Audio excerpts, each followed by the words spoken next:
So I've been playing GTA 5 since the beginning back in 2013, and over the generations I've grinded a lot and figured out how to be efficient at getting the dough. However, 12 years on, I find myself being lazy about making money, but still keep my pockets full for every update.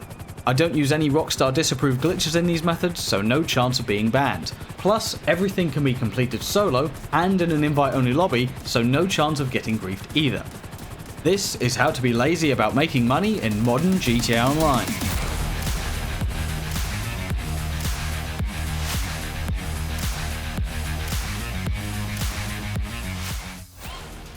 Each chapter of this video is broken down in the description, so you can go to whatever part is relevant to you. I'll start off with the easiest method to get money initially, so you can purchase all the properties you need. I'll then show you what's needed to be most effective while doing nothing. Somewhat ironically, you'll need to put some work in to be lazy in the future, but it is worth it. And lastly, I'll show you the varying levels of being lazy, so you can do whatever works for you. As a general rule, location of properties I'm going to show you don't matter, so go for the one that's in the best spot for you, or just the cheapest. If you already have an effective way to make money in GTA Online, feel free to skip to chapter 2, which is at da-da-da. Chapter 1. Making money to buy the stuff. This stage can be semi-quick and easy, and the more you do it, the bigger your cash gains are each time. First of all, you'll need to get your hands on a CEO office. Maze Bank West is the cheapest, and a vehicle warehouse. You can get some initial cash by completing missions or simply going to the casino and spinning the wheel. A titan of a job was the one I spammed when I first started, and it still gives decent money today. It has changed a bit, but it holds up. Once you have over 50k in your account, you can register as a VIP, which allows you to access VIP work in your interaction menu. And that pays a lot better than regular missions. Once you've purchased your vehicle warehouse from your CEO office screen, you can start collecting cars. Go to the warehouse screen and source a vehicle. You'll need to do a short mission to actually get the thing, but once you get it back to the warehouse, you may need to pay damage fees as high as 25k, so keep that in mind before sourcing your next vehicle. The goal with this property is to fill it up to exactly 32 cars, or this percentage here, and only sell the top-end vehicles for the highest price. The warehouse has a limited number of vehicles you can source, and as a result, we can exploit this and always guarantee getting the high-value vehicles every time by having all the other options already in the warehouse. There's 32 options total, so that's why it had to be filled with no more than 32 vehicles at any given time. While you're setting this up, you can feel free to sell the odd car to just keep your cash flow coming in. Once you've filled the whole thing up with your 32 cars, you can sell one of the high-end vehicles for a maximum of 80,000 profit. If you have some friends to help you though, you can sell up to 4 at once for a maximum of 320,000. However, one of your friends should stay in the lobby, not in your CEO, as this stops enemies from spawning in your path. So if you have 4 friends, you're set. When doing this solo, or a lobby with just your CEO, enemy vehicles will spawn in your path and knock some of the sell price off. They can easily be avoided however if you're a decent driver, and you shouldn't lose too much from their fire. Crashing into them and perishing is the real pain. Once you get the sale, head back to your office and fill the warehouse to 32 again. If you have friends who are consistently doing this with you, the next step isn't needed, as just selling 4 vehicles and regaining them will take up all of the cooldown time that happens after you sell a car. But if you don't have people with you or are just solo, here's a way to make up the cash difference. After each vehicle sale, there is a cooldown before you can sell another vehicle, and you can easily replace the sold vehicle within this time limit, so you need something else to do in the meantime. You could do some VIP missions or invest in 2 cargo warehouses to make way more money on average. You can either start with 2 small warehouses or go straight for 2 large ones, as that's what you'll want in the long run anyway. I would recommend 1 small and 2 large if you can afford it. The small one will be filled with special items that sometimes appear when collecting cargo. You'll be called by your assistant and it will appear in the first slot in the warehouse menu here. Make sure you order them to the correct warehouse, as they can be sold in bulk together but not mixed with the regular cargo. You can then sell these in bulk for a large chunk of profit, as they sell for a lot more than regular cargo. The large warehouses will be filled with that regular cargo, and you should do triple crates each time if you're confident in doing so, as it's the best value for money.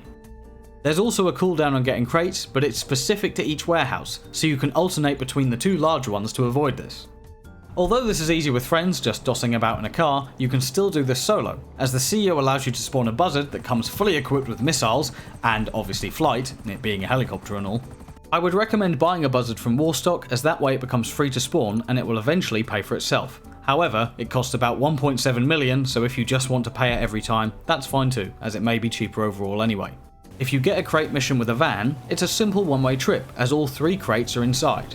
If you have to destroy multiple targets or simply pick up 3 crates, this is where the buzzard shines and allows you to take them all out with the missiles and go back and forth to collect all the crates before the clock runs out. Just be careful that you don't accidentally shoot a crate once it's dropped, as you can destroy them. If you can't get 3 crates back to your warehouse consistently, just do less crates in each mission, as you don't want to be wasting money. Once you've filled the warehouse up, you can sell the whole thing for a healthy profit.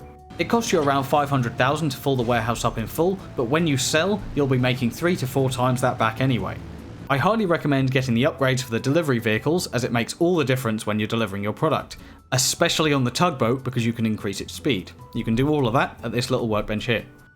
Also, a technician sometimes appears in each warehouse who you can pay to source 3 crates for you in the background. So whenever you see them, you should put them to work. Now, this is where the trick comes in combining both of these CEO elements. Going back to the vehicle warehouse, after you've sold and are waiting for the cooldown to finish, you can do a crate mission in between. I found that you can complete roughly 2 to 3 of these missions in between the cooldown if you get lucky with the mission rolls. The best grinding pattern I found for these missions is sell the car, do a crate mission, gain the car back, do another crate mission, and if you have time, do some more crate missions. With this vehicle/cargo method, to begin with, you only need 1 crate warehouse to stock in between car stuff, as you alternate between the vehicle and cargo warehouses to avoid cooldowns. Just a small piece of advice, don't use missiles or explosives unless you have to actually blow something up to get your crates or vehicle, as there's a chance you can blow up your stock while getting rid of enemies, so just park up or land and then just shoot them. A little side note, if you own a terabyte, this boxy thing here, you can park it at one of your warehouses and start crate and vehicle missions directly from it, so you don't have to travel back to your office every single time. Also, use the master control terminal if you have it in your terabyte, as the UI is a little easier to use than the original. However, the original still works just fine. And that is how you can make a ton of money to buy everything you need to be lazy. Also, as a bonus for the cargo warehouses, GTA sometimes has double money on these warehouses, so if you buy 5 large ones, you can completely fill 3 of them and leave them until double or triple money, and then sell them all for a ton of profit. This requires more work and patience, so it's more just an FYI than a lazy method. Chapter 2. The stuff you'll need. The main focus of the lazy life in GTA Online is having properties that make money without you having to do anything, so you can lark about with your friends or simply AFK and keep the cash piling in. There are quite a few properties that meet this mark, so I will go through the self-sustaining ones first. They are the easiest to set up and start earning with. All of the following can be bought from Maze Bank foreclosures for $1 million plus, and each give you a daily income that goes to a safe within the property after you complete all the setup missions. First up, the arcade. The place for playing a tycoon-style old game them up and access to the casino heist. The safe is located in your office, here. The Garment Factory. For new terabyte upgrades and to set creepy Uncle Lester free. The safe is located in his old office, here. And finally, the agency, that gives you access to Woof, and a guy with a yee-yee-ass haircut. Oh yeah. The safe is in your office on the 2nd floor behind this panel. And, as a bonus for this place, the daily income for this property can be increased by completing 100 security contracts. You can find them on the terminal in your office. Now the big one, the one that requires a little setup and the occasional $1 million sell mission. It's the Nightclub. It also has a safe located in the office and fills up quicker if you have higher popularity. You can get this up if you do popularity missions, but to be honest, it's really not worth the time as the difference in cash flow is minimal. The real meat of this property happens beneath the surface. Quite literally, this place takes passive cargo from other businesses without actually interrupting them to give you a nice profit. The only downside is you actually have to have other properties generating cargo. The upside to that downside is once activated, you don't actually have to touch them anymore, so you can just leave it to the Nightclub to take care of everything. That was a little bit of a roller coaster, I know, but with a little bit of investment, this place generates over $900,000 per full sale. When you purchase the Nightclub, you have the option to add extra storage levels. In order to get the most out of the cargo, you want to get all of them to allow you the most technicians and cargo storage. However, you don't have to buy them all straight away, as you can renovate your Nightclub at a later point to add them as you get the feeding properties. Garage levels are not needed though, so only buy them if you want to. Let's talk upgrades. You want both a security and equipment upgrade for protection from raids, and a speed boost in crate production. The staff upgrade only affects the dance part of the Nightclub, so it's not really needed. There are many businesses that can feed into the nightclub, but we only need 5 of them, as you can see here. They show under a different name here to what the property is actually called, so I'll go over what they are. Cargo and shipments you should already have from the previous chapter, as it's the CEO cargo warehouse. You can also use the hangar cargo for cargo and shipments, but it's one or the other, so the CEO cargo will do just fine. Plus it's cheaper to buy. Next up is sporting goods, otherwise known as the bunker supplies. You can buy this from Maze Bank foreclosures and complete the setup mission after the purchase. I recommend that you buy the security upgrade, as it means you will practically never get raided. You should also buy one set of supplies and then not sell the stock, so the business is always active. The next 3 businesses require you to be a biker MC president, so you need a biker clubhouse. Like everything else, what one you get doesn't really matter, as it's a means to an end. Once you have yourself a clubhouse, go inside and access your office computer. That's where you can buy all the biker stuff. If you're a CEO, you need to retire and swap over to an MC president. You need to purchase 3 properties, a cocaine lockup, a methamphetamine lab, and a weed farm. Back in the nightclub, these show as South American imports, pharmaceutical research, and organic produce respectively. Just like the bunker, do the setup missions for each and buy one set of supplies in all 3. You don't need to buy any upgrades for these properties, as from this point on, you will no longer need the MC President role. The main reason for this is even with security upgrades, the chances of you being raided from these 3 places is still quite likely. But if you only register as a CEO from here on out, the raids will never occur. If for whatever reason you need to modify anything as an MC President in the future, only register while inside an interior, as the raid missions only activate when you're in free roam as an MC President. Heading back over to the nightclub, you can now assign all 5 technicians to these 5 crate generating businesses, and once one of them peaks, as one usually maxes out before the others, you can sell for a nice profit.